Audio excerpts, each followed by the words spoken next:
చాలామందికి bad news పాపం సమ్మర్లో. నేను మనం చెప్పాగా పెంచాలి 15% కాదు 30% పెంచాలి. ఇబ్బంది ఏమీ లేదు. తాగుబోతులు తగ్గుతారు కొంతమంది. బీర్ల ధరలు పెంపు 15% హైక్ అమలు నేటి నుంచే. ధరల సవరణకు రాష్ట్ర ప్రభుత్వం ఆమోదం. అన్ని రకాల బీర్లపై పెంపు వర్తింపు. పాత స్టాక్కు సైతం కొత్త రేట్లు.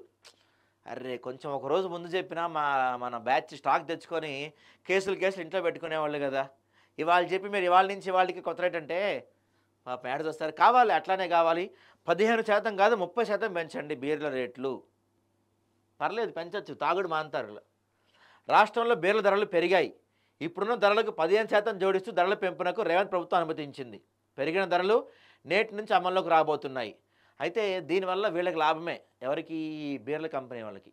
ఎందుకంటే ఇప్పుడు స్థానిక సంస్థలు ఎంపీటీసీలు జడ్పీటీసీలు ఉన్నాయిగా, వాళ్ళకి దోలు తీరిద్ది నాయకులకి. రేట్లు పెంచారు కదా, ఈ పెంచిన రేట్లు కొనాలిగా పాపం వాళ్ళు బీర్లు. బిర్యానీ ఇస్తుంటారు కదా మనం ఎలక్షన్స్ అప్పుడు.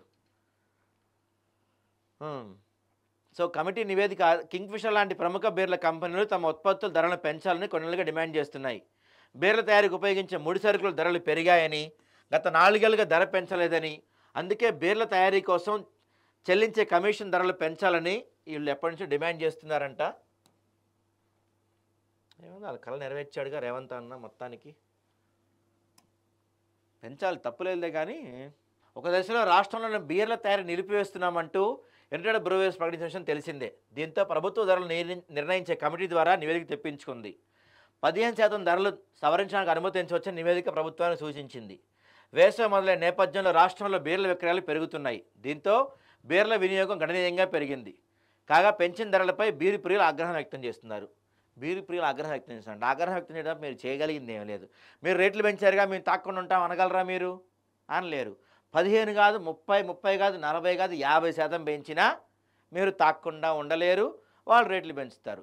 పెంచాలి, రేట్లు పెంచాలి. మీరు ఆగ్రహం వ్యక్తం చేయడం తప్ప ఏం చేయలేరు అనుకోండి. బాగా పెంచాలి రేట్లు. ఇంకా వీలైనంత వరకు రేట్లు పెంచితే అప్పుడు ఇళ్లలో అన్నీ అమ్ముకొని తాగుతారు. అంతా అమ్ముకోవటం అయిపోయిన తర్వాత రోడ్ల మీద పడి తిరుగుతారు పిచ్చోళ్ళలాగా.